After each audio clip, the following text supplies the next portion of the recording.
I'm here with Cody Dickson, top producing loan officer here at AWM. We're going to get to know this guy a little bit better in the next 20 to 30 minutes. I'm excited to have you on the show today, Cody. Welcome. Yeah, Chris, I appreciate it.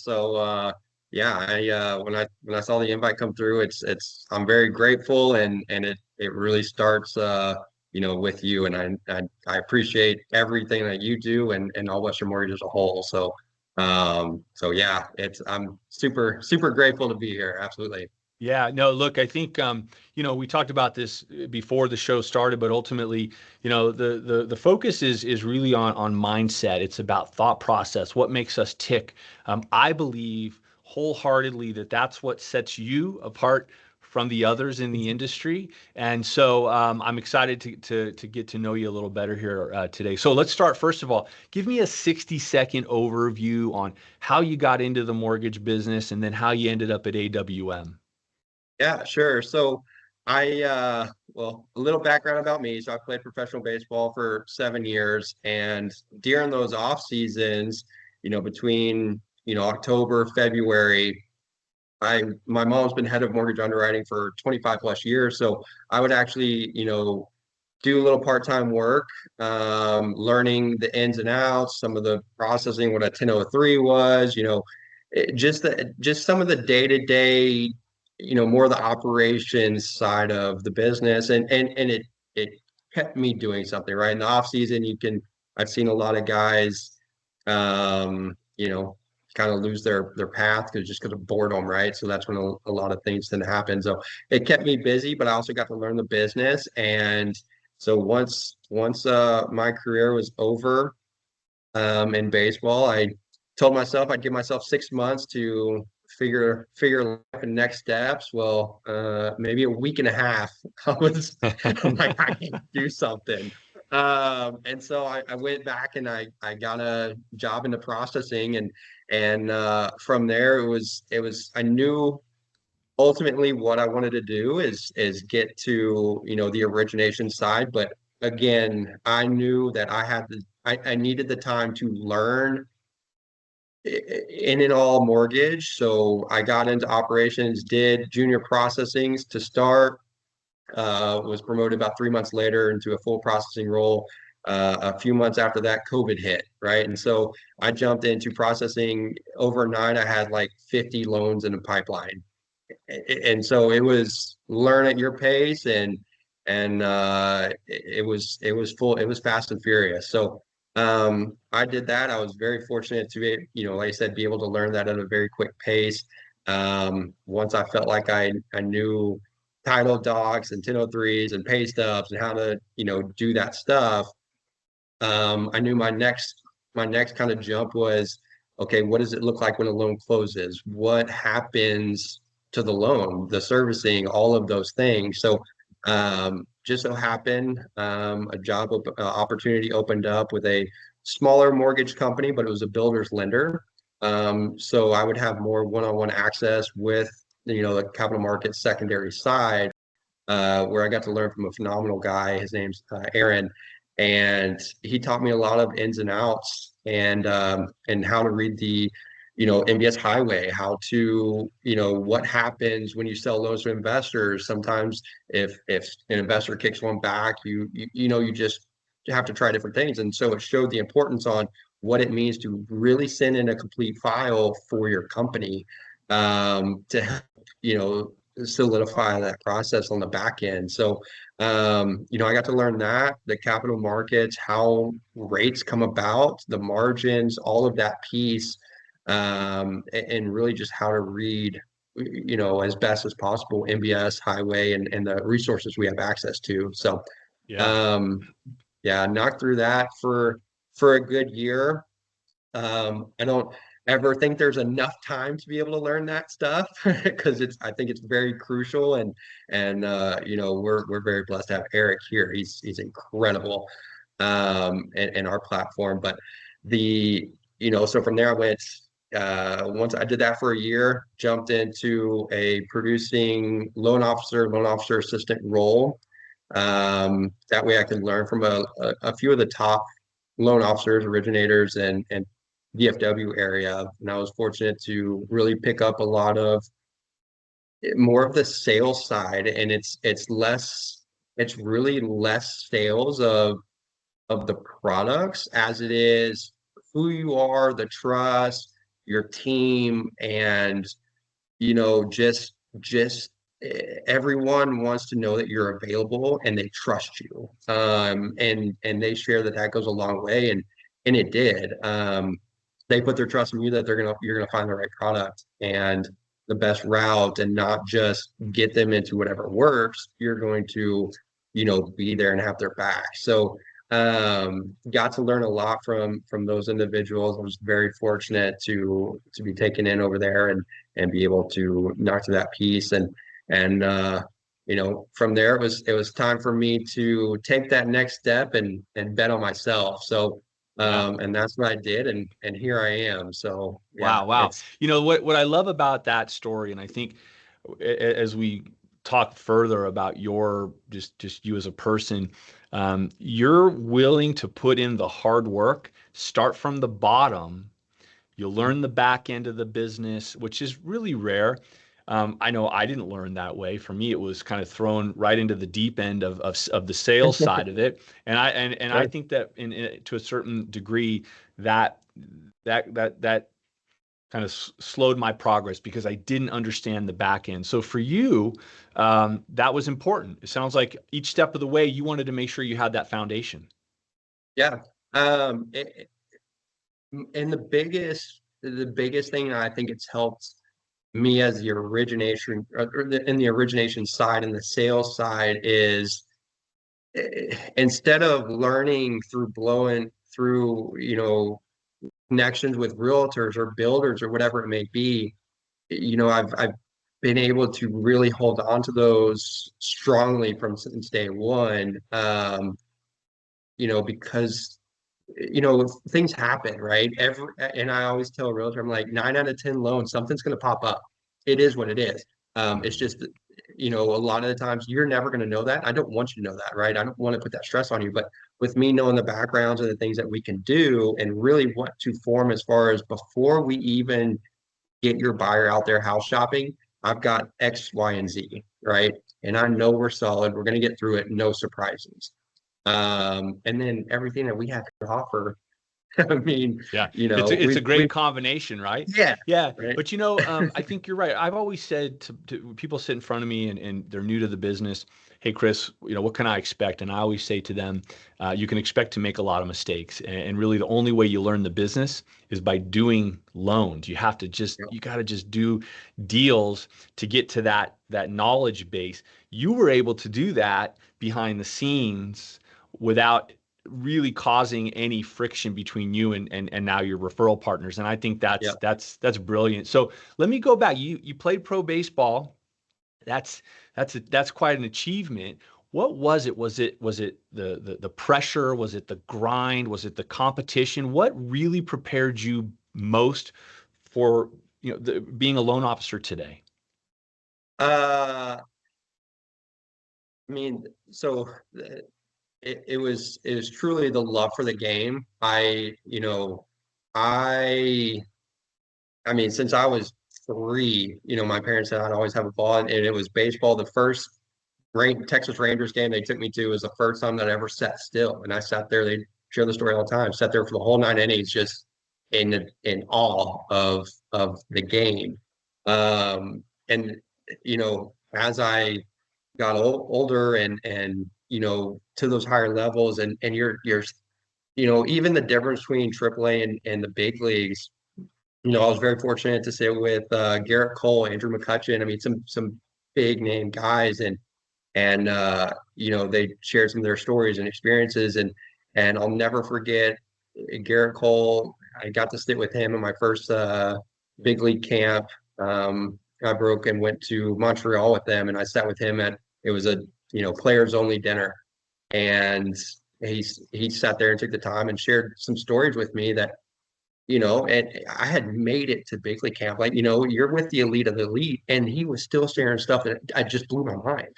And Hmm. I'm like, oh my gosh, like that's next level. So there was always still more to learn, and I think it's the competition and the art of the game, right? So,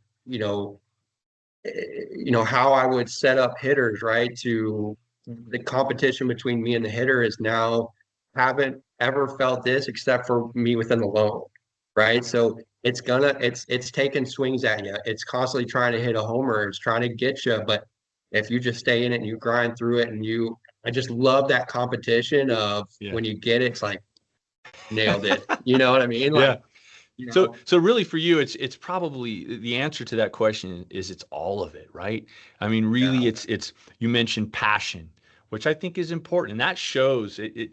When I was out visiting you guys, I mean, I could hear that passion that you have for the business. It comes through as you're working with your clients and the way that you interact with people.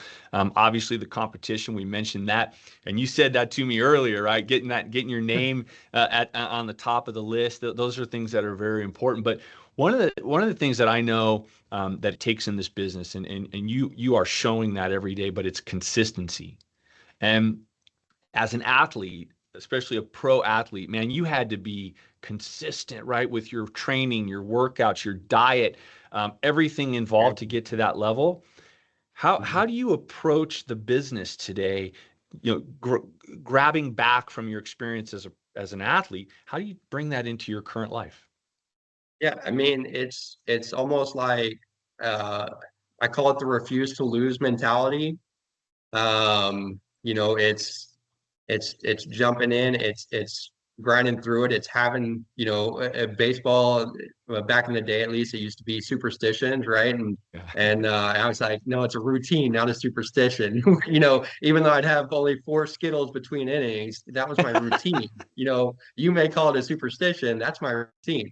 And I think it's the same thing. It's just being structured, and just and one thing I told our team not too long ago too was you're gonna fail, you're gonna fail, you're gonna fail, and then you're gonna win. And so just stay on it, right? It is a process, but just keep hitting it, just keep hitting it. And like I said, you're going to, as you learn through those mistakes or hiccups or whatever it may be, if you stay on that routine, you stay on your path and you grind through it, you're going to come out successful. Yeah, and you mentioned sticking with it, right, and being committed to the process. Part of and this I'm sure you learn. I know I learned it from sports, but you also have to take the losses as well, right? And how Yeah. you bounce back from that. Would you say that being an athlete at that high level did it teach you how to lose as well? So I'll share a great story from actually college, my junior year. Um, I was going head to head with another top prospect on the mound, right? And I got up on the mound, and for whatever reason that day, home plate looked like it was a mile away. I mean, I got pulled in the first inning. And it was a first rounder that I was going against, and they blocked off. It was at our home. No fans could sit in the middle because we had 100 scouts at the stands, right? And you're talking not just the local scouts, regional scouts. I mean, it was a big game, and it wasn't just us two that were going to get drafted on both teams. I mean, we had multiple. Scouts were able to see 10 guys in one game. So they flew down, and we're talking top prospects. I got pulled in the first inning. I got yanked in the first inning. Oh, brutal. But yeah, but I got more phone calls after that next start. So from there on, I think I went 32 scoreless. And I got more phone calls after that start from scouts than anything because that next week I couldn't even go to class because I had that many calls, that many meetings with scouts that they wanted to physically see how I was reacting to it. Am I done for the season? And again, from there I went 32 scoreless, and that I think was probably the turning point for me, and the difference between the 10th round and the fourth round that I went in. And so that's, taking failures. Yeah. I mean, yeah, baseball was a game of failures, and Hmm. but taking it, learning from it, and whether it's your sleep schedule, what you ate that day, how you did your homework on the hitters, whatever it may be, you adjust to it. I mean, it could have been as simple as we all just have our off days, and you give the best that you can give on that day, right? Tomorrow you may be better and you may have more to give, so you give the best that you got that day. Same for that day, and it just is what it was, and you learn from it, and it's part of the adversity of the game and life. Yeah, no, um, I love that yeah. story. What a great example and perfect way, to that obviously that's top of mind for you, right? That outing, that getting yanked in that first inning still is alive for you, but now you use it as motivation and it really taught you a lot. I think, Cody, it may have been that you didn't have that fourth Skittle. That may have been the problem, man. Somebody stole my Skittles during the inning. That could have been it. Hey, so I want to talk a little bit about opportunity and execution, because I see a lot of people in this business with opportunity, whether it's a referral partner relationship, whether it's a builder relationship, whatever it may be. But that opportunity does not always turn into execution and success. You've been with us now for nearly 2 years. Your business has really blossomed, and I want to know, is there something that stands out to you when that transitioned for you and kind of how that came about? Yeah, it was what, December when we had and don't get me wrong, you know, I love competition, and I got fired up. It lit me up. I was very not mad at myself, not upset, because I mean, it was more so, okay, that's not going to happen next year. You take this in, it's still is, I've still got the printout of top producers lists, and there's top 15, and no, we're not on it, and that's not going to happen. And it lit me up. And so from that day forward, my 2025, I sat down, I had goals, and structures, and it was back to refuse to lose. We're gonna make it happen. We're going to eh, get uncomfortable being comfortable, or Mhm. comfortable being uncomfortable. And Yeah, yeah. and sometimes it's hard to go out and hit a bunch of realtors. Sometimes it's hard to, jump into these open houses or make phone calls, but we're going to do it, and you do the first two or three or four. Yeah, you're gonna slip up and do whatever, but eventually, when you're going to you catch on, and you're just gonna have your pitch lined up, and everything's going to flow, and you're going to do it, and it's just going to be natural. And so I hit it hard. And Yeah. one thing I was not going to do was, we weren't going to lose a deal, and we are going to battle a builder. We're going to find a way to win, and whatever that looked like, right? So, um if I needed to uh cut comp or whatever it may be, that's okay. Yeah. I'm okay. You know, it became how much in volume, how many units can we do? Don't look at anything else. Let's make this happen. How many families, lives can we change? What can we put into place to not just make this beneficial for them now, but 2, 3, 4 years from now, let's be here to help, right? And Yeah, so, yeah. um, and the other piece is for those realtor teams, what can we do not just to help them with their buyers, but get listings? How can I play a role, as far as a teammate and that aspect with them to help them hit their goals? And, whether it's the buy side, list side, whatever their goals may be, let's jump in and find a plan and help them get there. Hmm. And so, and from there, it was just trusting that everything was going to start lining up. And you could probably see, if you go look at the numbers, January, February, March, April, it just built month Keeps over month growing. over month. Yeah. And I said, okay. And so that became the new normal. And I tell the team, all right, we hit 3 Hmm. million. That's our new normal. Now we got to hit 4.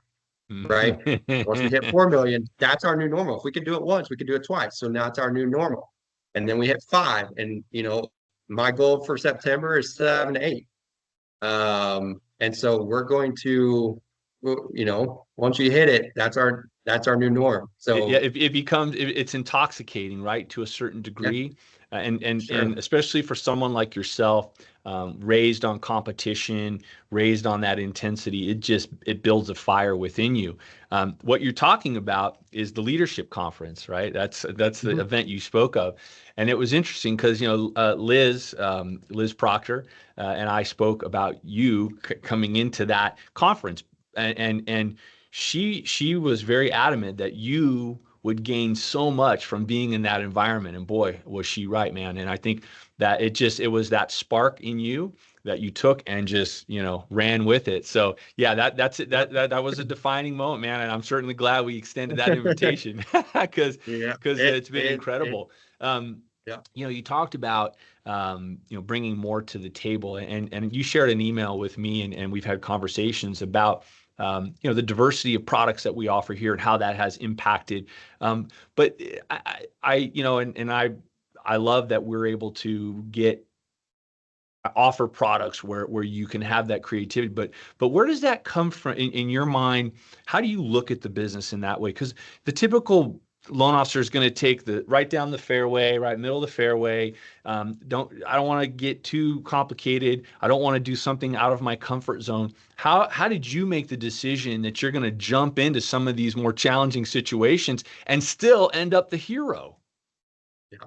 So I look at it a couple different ways, because there's a couple different outlets that I use one program specifically for, that's pretty much landed us on a couple builders lists. And it's just straight going to the builders and being fallout.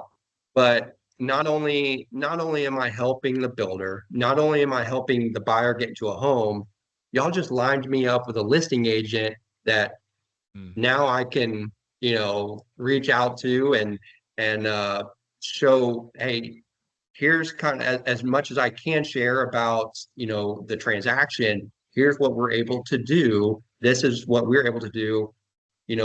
X lender, builder lender, whatever, whoever it may be, couldn't close it. We don't just do this, we do everything.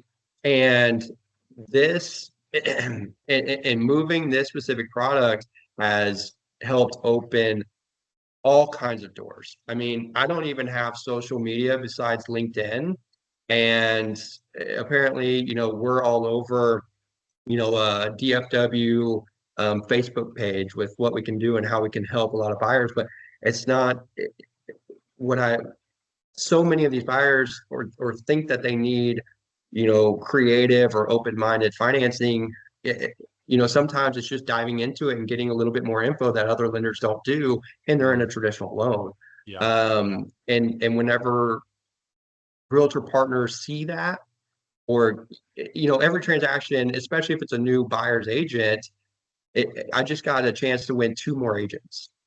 I want to produce for the buyer's agent, obviously make this smooth and easy. But now after we do close this transaction smooth and easy, now I get to hit the listing agent as well.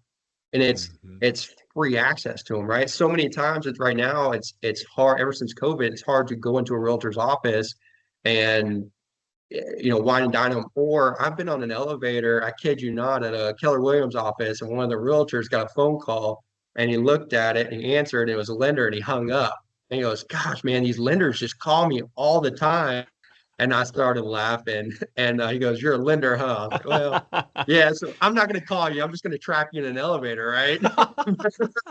But so that was a little eye-opening for me too, because now they can already recognize my name, that we've helped them close a deal, and you can just start gaining business that way. And so many, I've been fortunate, especially with so many loan officers and lenders struggling out there right now. They're going to get second jobs and maybe um, you know just not available as much. And so, maybe because the realtor only does 4 or 5 transactions a year, right? And that's not, Mhm. realistically enough to really, probably put a roof over your head, right? Provide for your family. I mean, and so if the more that keep trickling off, there's more, if that one loan officer had 100 realtors, but they only did one or two a year, and then now they're looking for someone to give business to. Yeah, man. Look, I've Hey, been doing this 35 years, and these challenging markets always create opportunities for guys like you. Always, always, every single time, because of what you just described. Um, this is a survival of the fittest, mhm. and if you can position yourself the way that you have, you're gonna be a winner. You will be rewarded. Um, I want to commend you on some of the work that you've done with these products, and we want to touch a little bit about some of your DPA expertise, right? I mean, you've even taught classes within AWM to other Right. loan officers, and so what I think has been um, what's been admirable is you have no fear, right? Really, when it comes to taking on a situation, what you're telling me is, hey, look, I'm going to dig into this deeper than anybody else. I've got a list of products deeper than any other lender, and that combination of my hard work, my expertise, and the products that I have available to me, we're gonna find a way to make this work. And I think that's where your referral partners just really, really enjoy using you and working with you. Yep. Yep. Absolutely. Yeah. They said we've got so many options, and sometimes it's not until you need it that you find it, and then you're like, oh my gosh, I found a gold mine here. And this, a couple of these products specifically in Texas, um, I think that's why we've had such a, kind of a breaking ground. It's not just me, it's our branch. Everyone in Texas Yeah. is, if you're, in my opinion, if you're not utilizing it again, just to help push it and sell it, yeah, you're always going to get what you sell, right? And what you push. That's what's going to come in. If you go out and you start selling Hmm. commercial, guess what? Commercial stuff's going to come in. It's how it True. works. Yep. And so with this product, what I've found is that again, so you're getting so many people that think they need this product when realistically their last lender just didn't know or wasn't experienced enough or just didn't try hard enough, unfortunately, to get them into a traditional financing loan. I mean, I would probably say a good 50% of the buyers my way that think they need this program don't actually need it, Hmm. which is Yep. pretty incredible because that's a Yeah. big number, and Yeah. it's opened so many doors. Um, and so yeah, I mean, uh, it, coming across it and being fortunate enough to help, our branch and even other loan officers. I mean, even outside of the state of Texas, I think is incredible that they're Yeah. utilizing it. And once you buy in, and it's tricky, but once you buy in and you understand it, you close a couple, you're going to catch on, and it can be life changing, not for just you, your realtor partners.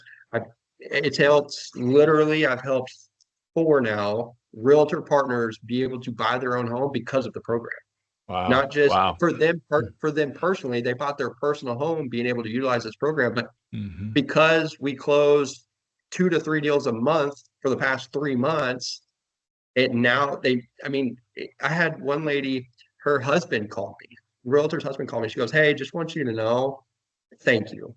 Your name is constantly used in our house. And I helped them buy their first home, and she had a good year last year, but in the last 3 months before she bought a home, I mean, she closed 3 deals a month on the buy side alone. It just completely changed her and her husband's life, where now her husband's going to get into real estate you Wow. know Yeah. so it's That's not just yeah, so it's not Those are just the fun buyers. stories, man, and Yeah. really again shows how your efforts can impact others. Speaking of others, I want to talk a little bit about team, and nobody knows more about being on a team than you do. And you shared a story with me last time we were together, and I tell this story from time to time when it's appropriate. But you talked about as a pitcher, the guy hits a home run. I mean, it's gone, it's, right? it's still But going. right, exactly. But you said to me, that outfielder, I don't care if that thing is 100 miles over his head. He better chase that down. He better hit the outfield fence like Yeah. he's got every chance of getting it. And Yeah. you were saying it with such intensity that I love that story. But what it made me think about is, hey, Cody has expectations of his teammates. He knows how important they are to his overall success, but he has a level of expectation. If you're going to be on my team and we're going to do this, man, we're going to do it together. Tell me a little bit how you look at the team aspect of this business. Yeah, I mean, and the team is everything, right? Because I'm nothing without them, and and vice versa, right? And so,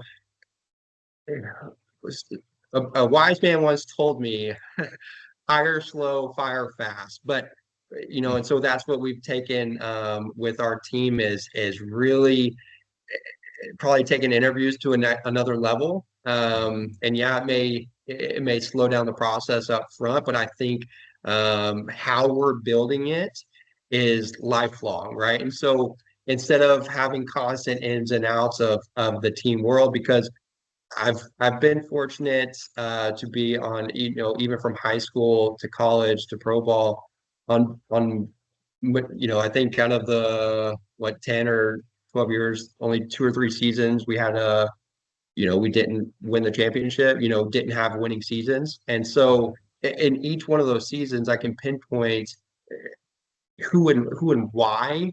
And one person can make a difference in a team. That one bad egg can translate, whether it's attitude, whether it's whining and complaining or laziness, whatever that may be.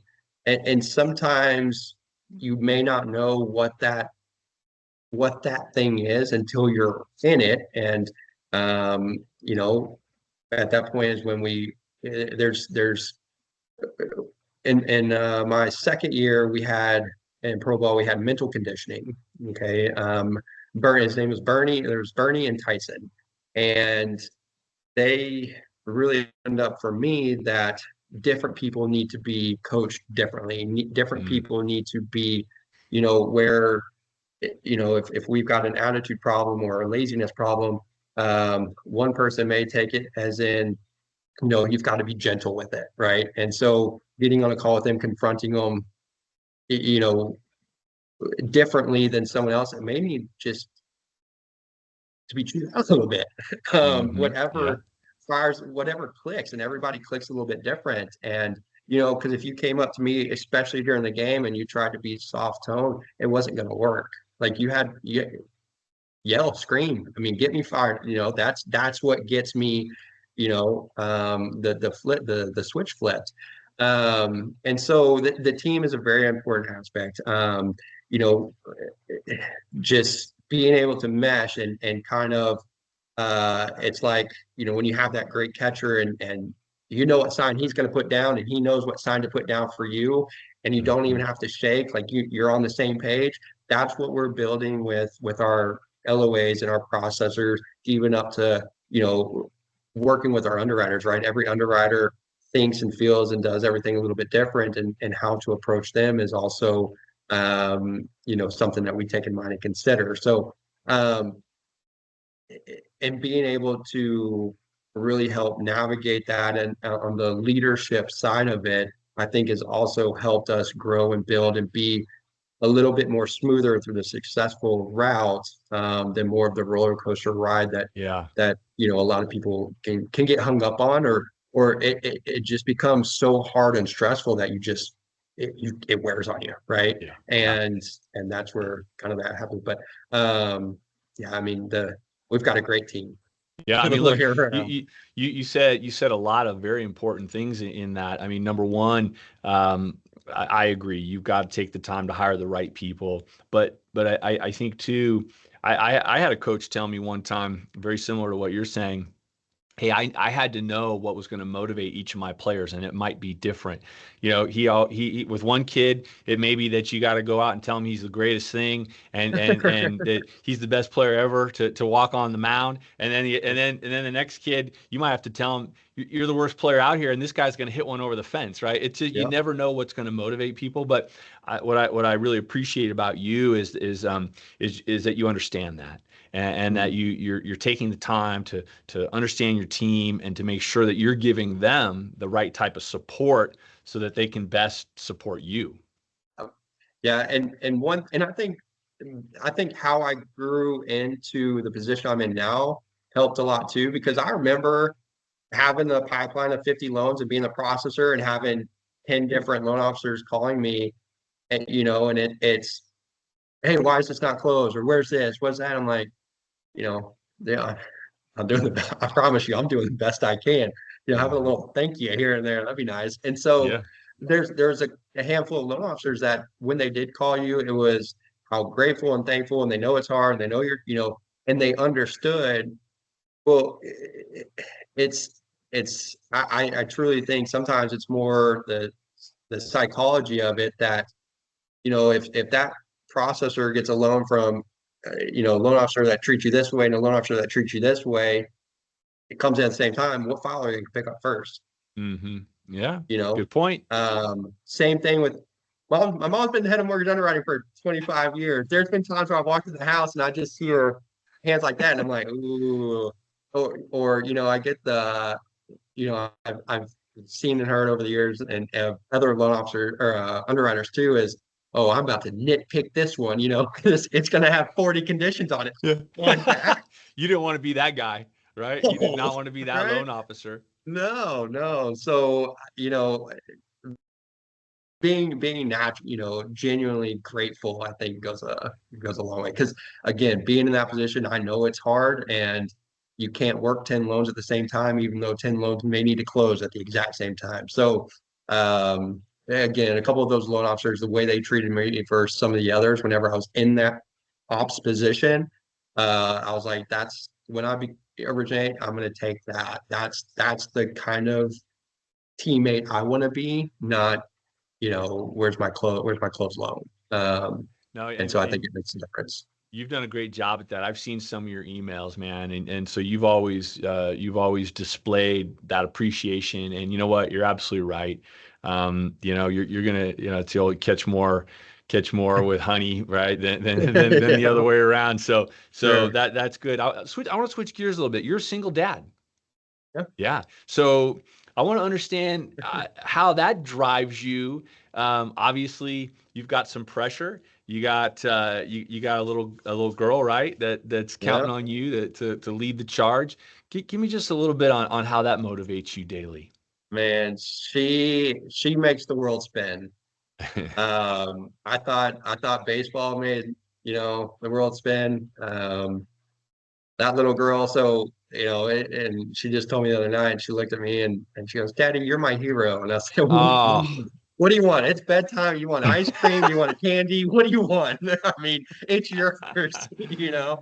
that's awesome. She's, yeah, I can't imagine a day without her, and my office is actually, I can see her bedroom from my office, and when times do get tough, if you look over your laptop and you see her room, or her, or whatever it may be, um it's definitely an added motivation to, hey, why are you too tired? You sick? What? Talk to myself. Yeah. You don't have enough energy. What, to get this done? She Wow. needs Yeah. it. Just look in So the other room, right? There's yeah, your inspiration. yeah. So yeah, she makes the world spin. So That's great. Hey, so being a busy guy though, how do you put some boundaries in place? You need to give her the attention that she needs and deserves, and but yet you've got your business, which is obviously important to the whole thing. So tell me sure. how you do that. Yeah. There's a bunch of reasons and things that help. One, I'm super, blessed that she's amazing. And she's caught on that when I'm on the phone, um, even if it's quick, that she can, get ice cream, or a popsicle, or whatever, but she knows, to be quiet, but she knows she can go grab one. There's some But no, bribery involved. yeah, right. But no, I mean, so we definitely have times, especially, our weekends, right? And and Sunday really up to I try and put boundaries in place, and it's sometimes it is depending on a file or a buyer or agent, whatever it may be, and I may have to step out for a few minutes.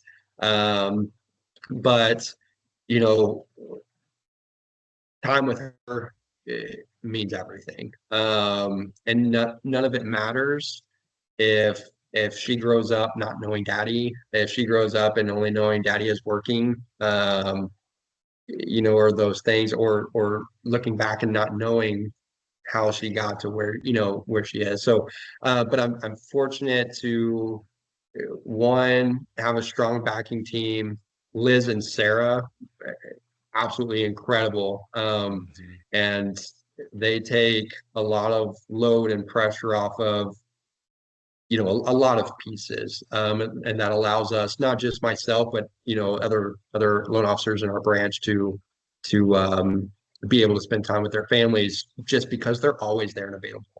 Yeah. Um, but my parents live one stoplight away, and so a lot of times if I do need to crush some loans or jobs or whatever it may be over the weekend, I'll pack up, we'll go over there and just kind of be in and out. But we make time, we do family dinner, we do family dinner nights, we're there and present. It's uh it's definitely a different type of probably routine or lifestyle than someone that's 8 to 5. But we definitely make sure the time's there because again, work is work. Ultimately, it's always going to be there. One thing I did in college too was that I practice now is you know I couldn't play if I didn't make the grades, right? But I still wanted to enjoy college. So there'd be times that, we'd go to the pool or we'd go to whatever, as a team and or whatever it may be. Um, and then when everyone went to sleep, eh, and I've got a good buddy of mine in college that he was asking me how I did it. And I said, well, when everyone goes to sleep, I get back up and I go to the weight room, and or I study. I'm getting in an extra rep when everyone else is not. But I make sure that I enjoy that time. So I do the same thing a little bit different here with Avery. My daughter's name's Avery. And, so if we're doing, you know, our dinner, bath and bed routine and hanging out and doing, playing a little bit and doing the things, golf cart rides, all that stuff. Mhm. Once I get her down, it's grind time. So I'll be back Yeah. on until midnight, 2 o'clock in the morning. Um, if you log on, you'll see my little Microsoft Teams light on. And But you're getting but that that's what, you're getting that one more rep in. yeah, Huh? and Love it. I think uh, from about 6 or 8 years old, I had a coach tell me, he goes, "Hey, when you're not practicing, somebody else in the world is. Somebody else is getting better than you." And I still live by that. And so, when everybody else is asleep, and I've been able to spend my family time and do that stuff, I'm not going to bed. Now's my time to one up. I'm gonna grind it out and do more. And some of these products is actually when I learned it at midnight. There's no distractions, there's no emails coming in, there's no phone calls. And one of the programs that we've been talking about that I learned most is, came to me at like 9 o'clock at night, and we had a deal on fire, and I needed to find a home for it, and so that's how we got it. Um, or it came, I ran into it. We've got so many options here. But that's that one more. If I go lay down, if I went and lay down, there's times where I have, right? I am human.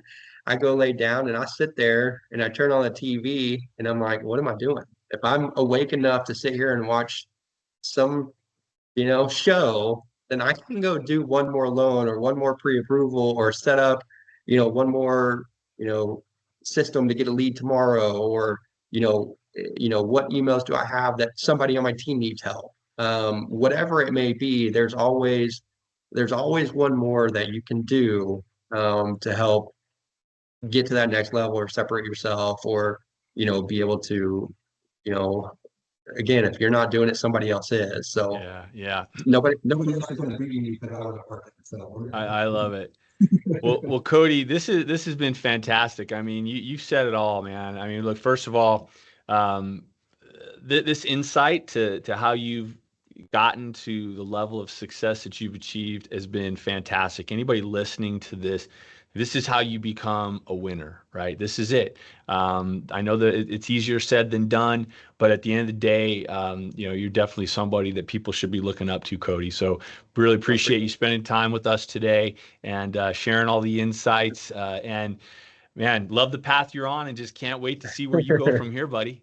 yeah, I appreciate it. So, and thanks again, thanks to you and all that you've built here and created a all Western. So I always tell people loan officer world, you get phone calls all the time and hey, are you looking for a change? Like, nope. I am I'm I appreciate the call. It's flattering, but I love where I'm at. And you may say there's another Chris out there, but I've got one that I'll go to battle and say there's not. So Hey man, that I means the appreciate world to you. me. That means the world to me. Thank you so much. All right, that's a wrap. Cody, Yeah, again, thank you, man. Great to see you, thanks. and I'm sure we'll be talking soon. Yes, sir. Sounds good. You have a good one. I All right, appreciate all right. you. So that's it. We'll cut it there. But you did great, man. Thank you. That was awesome. Yeah, I No, appreciate it. seriously. Yeah, Uh, that was good stuff. That was uh, awesome. lots of good nuggets in there, man. We're gonna Yeah, have a lot of good clips and reels to share with the group and cool. share on online. So thanks again, Yeah. bud. Yeah, no, right on. I appreciate it. When I got the message about, knocking this out, like, heck yeah, absolutely. So, Yeah, you did great. yeah, It's not as hard as you think, right? no, no. We did I tell you so in the fall, the top prospects had to go through interview training.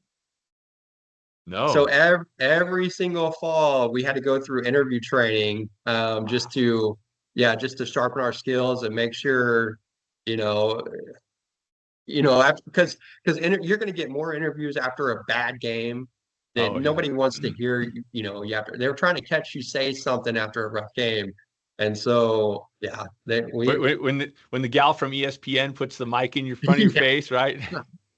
yeah, yeah.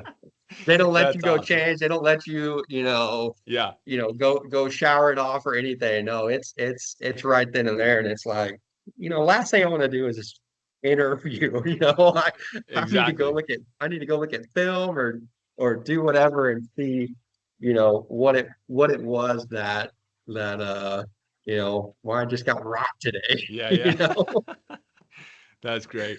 Right on, but Cody. Well, thanks again, bud, and we'll keep you posted on as this comes yeah, out. In the meantime, if you need cool, anything, I'm here for you. awesome. I appreciate you. All See you, right, Cody. see ya. Bye. Bye bye.